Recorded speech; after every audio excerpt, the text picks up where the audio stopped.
Pourquoi la croix? La croix n'est pas une faiblesse, mais elle est la manifestation de la toute-puissance et de l'amour de Dieu. Oui, de l'amour infini de Dieu pour toi, mon frère. Oh, si tu savais le don de Dieu! Nous avons tous péché et nous avons désobéi au commandement de Dieu. Le salaire du péché, c'est la mort, c'est-à-dire la séparation de l'homme avec Dieu éternellement.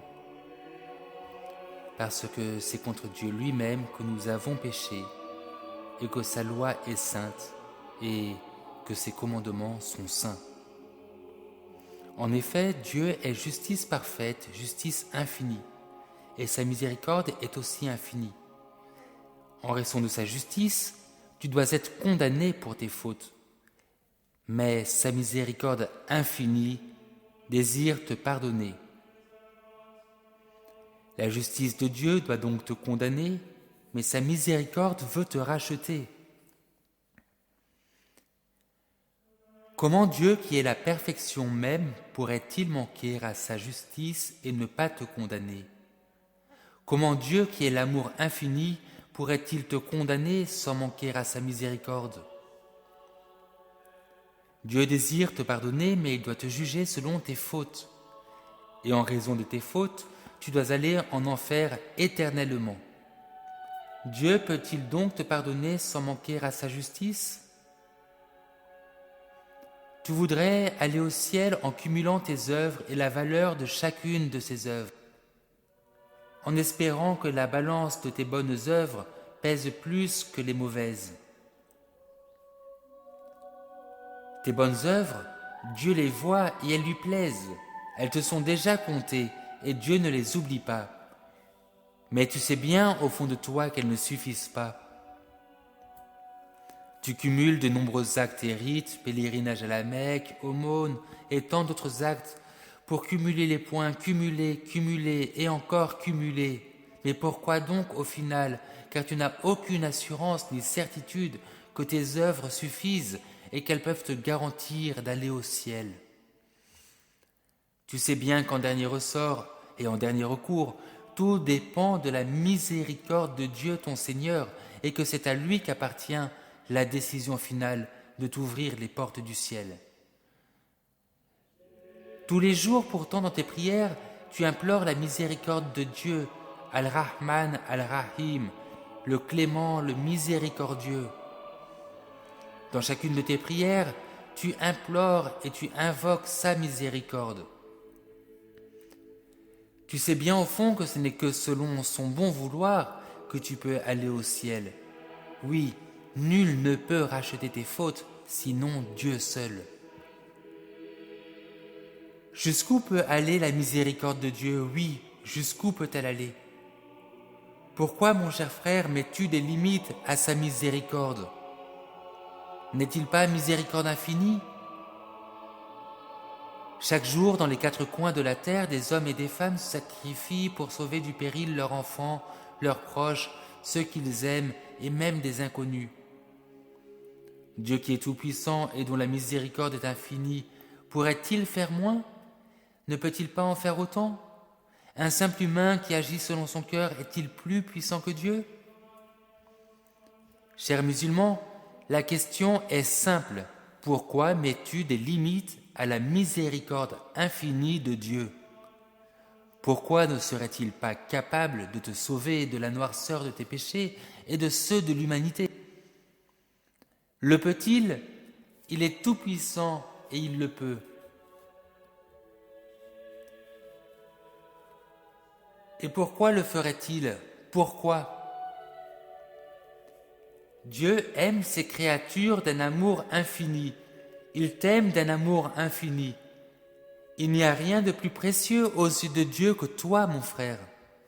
Et pour pouvoir te faire miséricorde sans manquer à sa justice, qu'a-t-il donc fait? C'est le plan de Dieu pour l'humanité dès avant la fondation du monde. Oui, dès avant la création, Dieu savait que tu allais pécher et rejeter ses commandements. Il est omniscient, il sait tout. Pourtant, il t'a laissé libre. Pourtant, il t'a laissé libre de pouvoir le suivre ou le rejeter. Quel est donc ce plan? Qu'a-t-il donc fait? Ce plan qui a valu la chute des anges et d'Iblis. Ce plan, je vais te le raconter. Pour te racheter, Dieu a livré son Fils unique. Ce Fils unique est sa parole, celle par qui tout a été créé. Toi-même, tu crois que Dieu a une parole qui dit « sois » et les choses sont « kun fayakun ». Et cette parole, qui est la parole de Dieu, est donc nécessairement divine, car rien de ce qui est en Dieu ne peut être autrement que divin. Oui, tout ce qui est en Dieu est nécessairement divin. Il y a 2000 ans, Jésus, né de la très sainte Vierge Marie, Myriam, parole éternelle du Père, a pris sur lui toutes tes fautes et t'a racheté.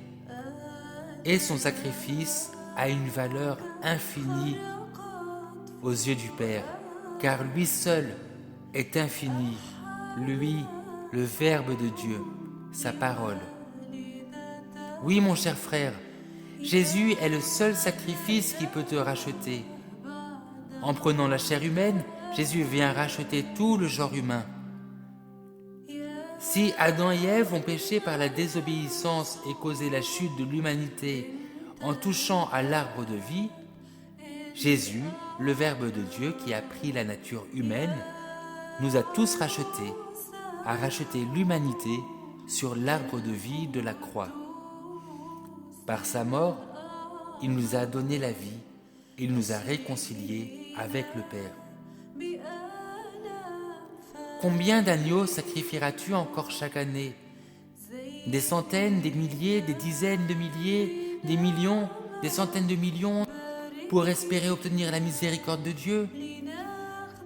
Mais tu le vois bien, chaque année tu recommences le même rite, les mêmes efforts, espérant toucher le cœur de Dieu. Pourtant, tu le sais, tout cela n'est pas suffisant. Sinon, tu ne recommencerais pas ainsi chaque année. Il te faut le sacrifice de Jésus, le seul qui peut te sauver et te racheter. Et comment peux-tu donc profiter du sacrifice de Jésus? Tout simplement en l'acceptant. Le sacrifice de Jésus est un cadeau qui t'est fait. En acceptant le sacrifice de Jésus pour toi, tu bénéficies des fruits de la rédemption, c'est-à-dire du salut par le sang de Jésus. C'est maintenant, mon cher frère, qu'il faut revenir à Jésus. Mohammed, qui est considéré dans l'islam comme le modèle parfait, lui-même ne sait pas ce qu'on fera de lui, ni de toi. Qui suivras-tu? Qui choisiras-tu? Jésus ou Mohammed? Tu dois aujourd'hui faire un choix, et ce choix est le plus important pour ta vie. Alors, mon cher frère musulman, fais donc le bon choix.